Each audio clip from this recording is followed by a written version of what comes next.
Hallelujah. सबको जय मसीह। परमेश्वर का धन्यवाद हो एक बार फिर से जो प्रभु ने हम सभी के जीवन में एक समय दिया कि मैं आज आपके सामने परमेश्वर के वचन को ला सकूं। और आज हम लोग बात करेंगे कि परमेश्वर हमसे क्या चाहता है और उसने मसीह को क्यों भेजा इस जगत में। आज हम लोग इस विषय पर बातचीत करेंगे। और आज का जो विषय है हमारा कि मनुष्यों से मिलने के लिए परमेश्वर की चाहत। हमारा परमेश्वर पिता हम मनुष्यों से मिलना चाहता, वो एक चाहत रखता है। जैसे कि हम जो माता पिता होते हैं, हम अपने बच्चों से बातचीत करना चाहते हैं, उनसे मिलना चाहते हैं, उन्हें देखना चाहते हैं, उनकी सुनना चाहते हैं, हम अपनी बताना चाहते हैं। सेम वैसे ही परमेश्वर पिता भी हमसे यही उम्मीद रखता है। वो चाहता है कि हमारी उसकी मुलाकात हो, बातचीत हो, संगति हो। और इसलिए आज हम परमेश्वर के वचन से बातचीत करेंगे। जब हम निर्गमन की पुस्तक 19 अध्याय को पढ़ते हैं, उसके 9 पद को, तो यहाँ पर लिखा है, तब यहोवा ने मूसा से कहा, सुन, मैं बादल के अंधियारे में होकर तेरे पास आता हूँ, इसलिए कि जब मैं तुझसे बातें करूँ तब वे लोग सुने और सदा तुझ पर विश्वास करें। और मूसा ने यहोवा से लोगों की बातों का वर्णन किया। ये घटना है होरे पर्वत के पास, जब इस्राएली लोग आए, उन्होंने अपने वहाँ पर डेरे खड़े किए जब मिस्र की गुलामी से वो निकले हुए चले आ रहे थे। और परमेश्वर होरे पर्वत पर मूसा को बुलाता है, उससे बातचीत करता है। और परमेश्वर यहाँ पर अपने लोगों से मिलने के लिए एक इच्छा को रखता है। और परमेश्वर ने कहा कि मैं उस पर्वत पर अंधियारे के बीच में उतर आऊँगा और मैं लोगों से बातचीत करूँगा। वो मेरे शब्द को सुने, मेरी वाणी को सुने और सदा मेरा भय मानते रहें और परमेश्वर के दास मूसा पर विश्वास करें। तो मतलब क्या है कि परमेश्वर अपने लोगों से मिलने की चाहत को रखता है, अपनी इच्छा को प्रकट करता है। और मूसा ने वैसा ही किया। जब इसके 11 पद में हम पढ़ते हैं तो परमेश्वर की एक और बात जो मूसा पर थी, यहाँ पर लिखा है कि और वे तीसरे दिन तक तैयार हो जाएं, क्योंकि तीसरे दिन यहोवा सब लोगों के देखते सीनै पर्वत पर उतर आएगा। तो परमेश्वर ने जब 9 पद को हम पढ़ते हैं, लोगों से मिलने की इच्छा की और तीसरे दिन मूसा को आज्ञा दिया कि लोगों को तैयार करो, तीसरे दिन मैं सब लोगों के देखते होरे पर्वत पर उतर आऊँगा। और जब इसके 16-17 पद को हम पढ़ते हैं, यहाँ पर लिखा है, जब तीसरा दिन आया तब भोर होते ही बादल गरजने और बिजली चमकने लगी और पर्वत पर काली घटा छा गई। फिर नरसिंगे का बड़ा भारी शब्द हुआ और छावनी में जितने लोग थे सब काँप उठे। तब मूसा लोगों को परमेश्वर से भेंट करने के लिए छावनी से निकाल ले गया और वे पर्वत के नीचे खड़े हुए। हालेलुया। तो जैसा परमेश्वर ने मूसा को आज्ञा दिया था, वैसा ही मूसा परमेश्वर के दास ने किया। तीसरे दिन वो लोगों को उस पर्वत के पास ले गया जिस पर परमेश्वर उतरा था। और परमेश्वर अपने वायदे के अनुसार जैसा मूसा से कहा था, वो तीसरे दिन सब लोगों के देखते हुए उतर आया। और यहाँ पर हम देखते हैं कि परमेश्वर अपने लोगों के बीच में उतरा, उनसे मिलने के लिए आया। लेकिन यहाँ पर एक ध्यान देने योग्य बात और है। यह बात सत्य है कि अपनी संतानों से मिलने के लिए परमेश्वर पिता ही सबसे पहले उनकी ओर अपने कदम को बढ़ाता है। परमेश्वर पिता का हृदय इतना विशाल है कि वो परमेश्वर अपने संतानों से, अपने बच्चों से मिलने के लिए सबसे पहले अपने कदम को बढ़ाता है, वो उनकी ओर आता है। वरना हम इंसानों की इतनी विशात नहीं है कि हम परमेश्वर को जान सकें। और जब परमेश्वर यहाँ पर उतर आया अपने लोगों से मिलने के लिए, तो यहाँ पर एक शर्त को लाता है।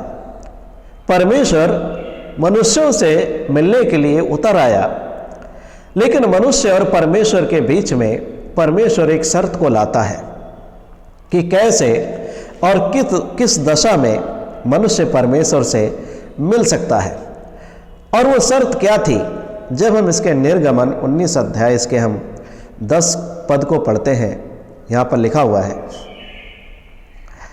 तब यहोवा ने मूसा से कहा, लोगों के पास जा और उन्हें आज और कल पवित्र करना और अपने वस्त्र धो ले। हालेलुया। तो परमेश्वर जो इंसान को मिलने के लिए उतर आया, अब मिलने की जो उसने चाहत की थी, अपने कहे हुए के अनुसार होरेब पर्वत पर उतर आया, लेकिन परमेश्वर मनुष्य और परमेश्वर के बीच में एक शर्त को लाता है। और वो शर्त क्या थी? वो शर्त थी पवित्रता, कि मनुष्य अपने आप को पवित्र करे और पवित्रता की दशा में परमेश्वर से मिले। और जैसा कि परमेश्वर ने मूसा को आज्ञा दी थी कि वो लोगों को पवित्र करे, तीसरे दिन तक वो तैयार हो जाए, तो मूसा परमेश्वर के दास ने पर्वत पर से उतर करके, जब हम उसका 14-15 पद पढ़ते हैं, लिखा है, तब मूसा ने पर्वत पर से उतरकर लोगों के पास आकर के उनको पवित्र कराया और उन्होंने अपने वस्त्र धो लिए। और उसने लोगों से कहा, तीसरे दिन तक तैयार हो जाओ, स्त्री के पास ना जाना। तो मतलब अपनी पत्नी से दूर रहने के लिए कहा और अपने आप को पवित्र करने के लिए मूसा ने लोगों को कहा कि परमेश्वर तुमसे मिलने आएगा, तुमसे बातें करेगा, लेकिन शर्त क्या है कि तुम अपने आप को पवित्र करो। क्योंकि इब्रानियों 12 अध्याय उसके 14 पद में लिखा है कि सबसे मेल मिलाप रखो और उस पवित्रता के खोजी बनो जिसके बगैर कोई परमेश्वर को कदापि ना देखेगा। और मत्ती 5:8 में हम पढ़ते हैं कि जिनके मन शुद्ध हैं वे परमेश्वर को देखेंगे। तो कुल मिला के परमेश्वर क्या चाहता है कि इंसान जो भी परमेश्वर से मिलने के लिए चाहत को रखते हैं वो अपने आप को पवित्र करें, क्योंकि परमेश्वर पवित्र है। पवित्रता की शर्त को पूरा किए बिना मनुष्य और परमेश्वर का मिलन नहीं हो सकता। यह एक सत्य है, क्योंकि हम जानते हैं कि जब तक आदम और हवा ने परमेश्वर के विरोध में पाप नहीं किया, वो परमेश्वर के समान पवित्र थे और परमेश्वर और इंसान की रोज संगति होती थी। परमेश्वर उनसे अदन के बगीचे में मिलने के लिए आया करता था। लेकिन जब उन्होंने परमेश्वर की आज्ञा को तोड़ करके पाप किया, तो परमेश्वर ने उन्हें अदन के बगीचे से निकाल दिया। जब हम उत्पत्ति 3 अध्याय उसके 22 पद में पढ़ते हैं, परमेश्वर ने कहा कि मनुष्य भले बुरे का ज्ञान पा करके हम में से एक के समान हो गया, मतलब परमेश्वर के स्वरूप और समानता से अलग हो गया। और इसलिए परमेश्वर ने क्या किया, आदम और हवा को अदन के बगीचे से निकाल दिया और वहीं पर से परमेश्वर और इंसान की संगति खत्म हो गई, टूट गई। इंसान अपवित्र, अशुद्ध हो गया और परमेश्वर जो पवित्र है उससे अलग हो गया अपने पापों के कारण। क्योंकि अधर्म और धार्मिकता का कोई मेल जोल नहीं, अंधकार और ज्योति का कोई मेल जोल नहीं, इसलिए इंसान परमेश्वर से अलग हो गया। पाप ने उन्हें आकर के अलग कर दिया। लेकिन जब हम मसीह के विषय में पढ़ते हैं, परमेश्वर पिता ने मसीह को क्यों इस जगत में भेजा, तो मसीह ने आकर के उस पाप की दीवार को जो अलग कर रही थी हमें और परमेश्वर को, उसको गिरा दिया और अपने क्रूस पर बहे हुए लहू के द्वारा अपने विश्वास करने वालों को शुद्ध और पवित्र करके, निष्कलंक बना करके, और फिर से परमेश्वर के स्वरूप और समानता में रचे और बनाए और हमें एक सिद्ध कलीसिया बना करके परमेश्वर के सम्मुख उपस्थित करें।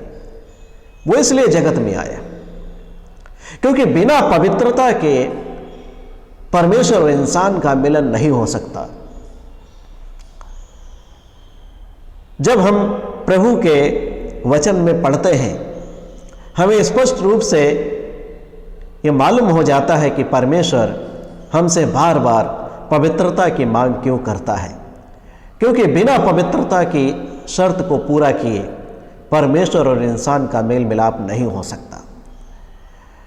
जिस रीति से होरेब पर्वत पर परमेश्वर पिता उतरा अपने लोगों से बातचीत करने के लिए, उनसे मिलने के लिए, और बीच में शर्त को लाया पवित्रता, और लोगों ने अपने आप को पवित्र किया और परमेश्वर उनके बीच में उतर आया। और उसी प्रकार से जबकि हमारा मसीह जो इस जगत में आया था, जो मारा गया, गाड़ा गया, फिर तीसरे दिन जी उठा, स्वर्ग में चला गया,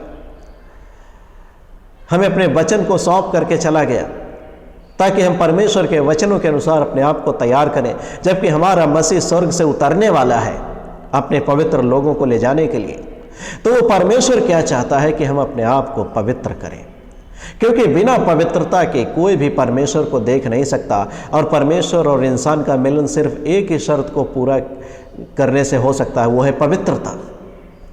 और जब हम सब के सब प्रभु यीशु मसीह पर विश्वास करते हैं, प्रभु यीशु मसीह के स्वर्ग से आने का हम इंतजार कर रहे हैं कि हमारा प्रभु कब आए और हमें अपने यहाँ लेकर जाए, उस स्वर्ग में जो जगह उसने हमारे लिए तैयार की उसमें लेकर जाए। तो शर्त ये है कि वही लोग प्रभु के साथ जाएंगे जिन्होंने अपने आप को उस प्रभु के समान पवित्र किया है। जब हम मत्ती रचित सुसमाचार 25 अध्याय में पढ़ते हैं, वहाँ पर जो 10 कुंवारियों का दृष्टांत दिया गया है और उसमें 5 मूर्ख और 5 समझदार थी, लेकिन समझदारों ने ज़्यादा तैयारी की थी, जरूरत से ज़्यादा। सबने अपने आप को तैयार किया, सबने मसाले ली, उनको जलाया, लेकिन समझदारों ने क्या किया, मसालों के साथ साथ अपनी कुप्पियों में दोबारा मसाल को जलाने के लिए तेल भी भर लिया। लेकिन वो 5 मूर्ख कुंवारियों ने सिर्फ मसाले ही ली। तो जो समझदार कुंवारियों की जो तैयारी थी, बढ़कर के जो तैयारी थी, वो क्या थी? उन्होंने अपने आप को पवित्र किया था, उन्होंने पवित्र आत्मा का अभिषेक पाया था। प्रिय, जरूरत है कि हम अपने आप को पवित्र करें, पवित्र आत्मा का अभिषेक पाए, पवित्र आत्मा की हम मांग करें परमेश्वर से।